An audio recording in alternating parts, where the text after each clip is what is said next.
Brut de décoffrage sur Logos FM avec Mathieu. Votre rendez-vous rénovation et construction en partenariat avec la Fédération française du bâtiment. Bonjour à tous, bienvenue sur Brut de décoffrage, votre chronique rénovation et construction sur Logos FM en partenariat avec la Fédération française du bâtiment. Aujourd'hui, j'ai le plaisir de recevoir Patricia Delépine, la présidente de la Fédération française du bâtiment du Puy-de-Dôme. Bonjour Patricia. Bonjour Mathieu. Dites-moi Patricia, on peut lire partout dans la presse qu'en ce moment dans le bâtiment c'est compliqué. Qu'est-ce qui se passe ? Il se passe qu'aujourd'hui on subit une après-crise du Covid avec de nombreuses décisions qui impactent notre secteur et particulièrement le logement. Et on voit qu'il y a quand même une crise du logement, on entend qu'il manque des milliers de logements sociaux dans le Puy-de-Dôme, c'est vrai ? Oui, tout à fait. Est-ce que le chiffre de 40 000 logements manquants d'ici 2028 est une aberration, c'est une réalité ? C'est une réalité. Nous avons fait une étude fin d'année avec un organisme public qui s'appelle la CERC, un organisme régional. Et cette étude fait apparaître, ils ont fait une prospective des besoins en logement sur notre territoire départemental. Et il manquerait 40 000 logements d'ici 2028 sur notre territoire. Est-ce que les pouvoirs publics ont connaissance de ce manque-là ?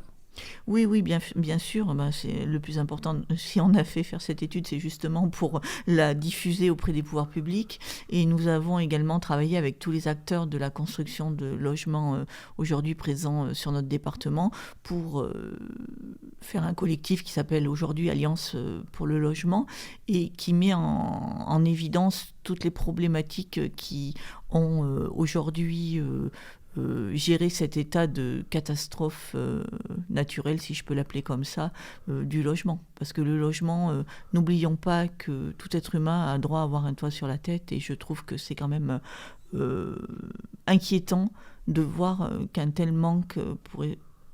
Enfin, aujourd'hui, il est chiffré et on voit également que la machine logement, que ce soit au niveau de la recherche d'une location, que ce soit au niveau de l'achat d'un logement ou d'une maison, aujourd'hui, tout est à l'arrêt. Remaniement du gouvernement début d'année 2024.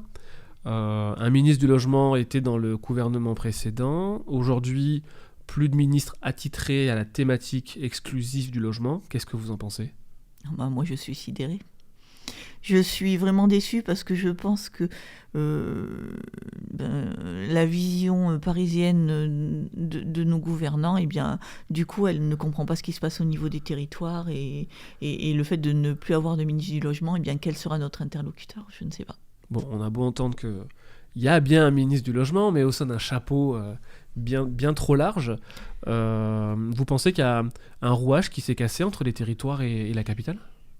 Oui, mais ce rouage, on peut l'expliquer, c'est presque idéologique. On a aujourd'hui, on est intervenu sur tellement de sujets, on a subi une après-crise où on s'est dit soyons élogieux, travaillons sur la décarbonation dans le bâtiment, travaillons sur l'environnement, travaillons sur construire mieux, mais surtout de manière vraiment optimum au niveau des performances énergétiques de nos bâtiments, des performances liées à la décarbonation, des performances... Enfin, on a voulu faire tout en même temps. Mais pour ce faire, il fallait se donner les moyens de le faire et c'était peut-être pas le bon moment.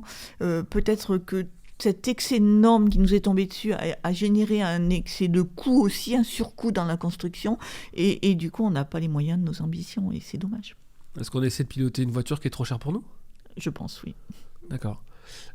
Aujourd'hui, on a donc le programme loi de finances qui s'est clôturé en décembre 2023. On attend encore quelques clarifications sur des sujets vraiment fondamentaux.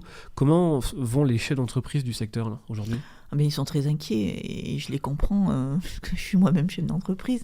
Mais forcément, l'arrêt est brutal puisque l'arrêt concerne principalement le neuf. Alors le discours du gouvernement ou de nos élus est qu'il y a énormément de travail à faire dans la réhabilitation des bâtiments.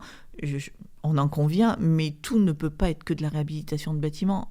Ça ne compensera pas le neuf. Enfin, c'est pas quantifiable. Donc, le neuf s'arrête.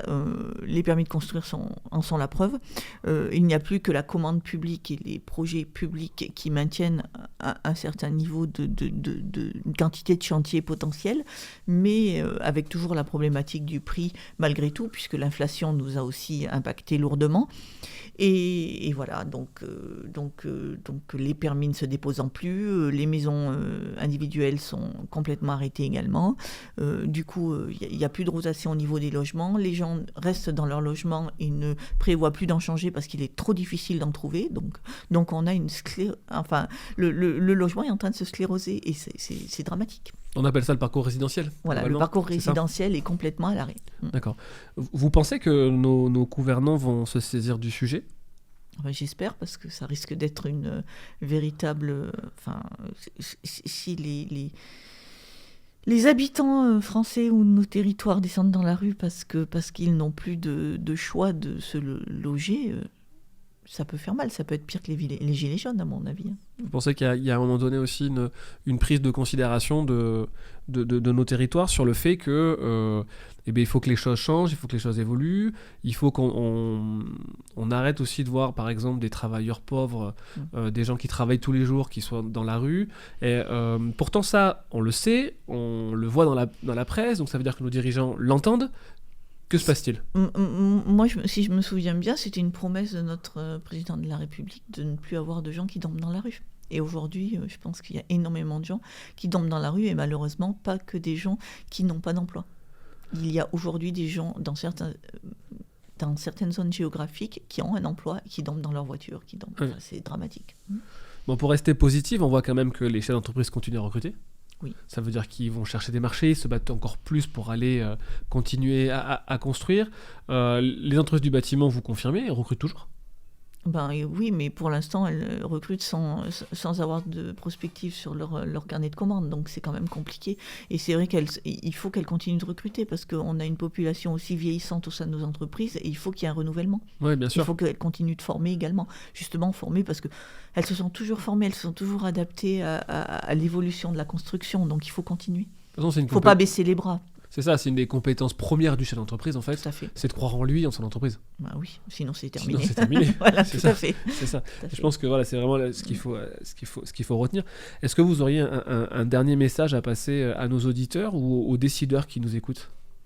Oui, bien, moi je pense que le message, c'est de vraiment prendre en compte cette problématique et de se dire, il faut qu'on travaille pour trouver des solutions. Moi, c'est ce que je fais tous les jours, que ce soit au sein de mon entreprise ou au sein de la fédération, c'est travailler ensemble pour trouver ensemble des solutions et sortir de cette crise au plus vite. C'est le ensemble. Oui, ensemble. Très bien. Merci beaucoup, Patricia.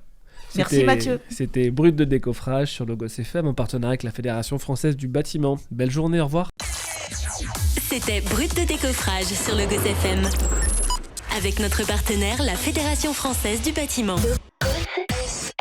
Logos FM.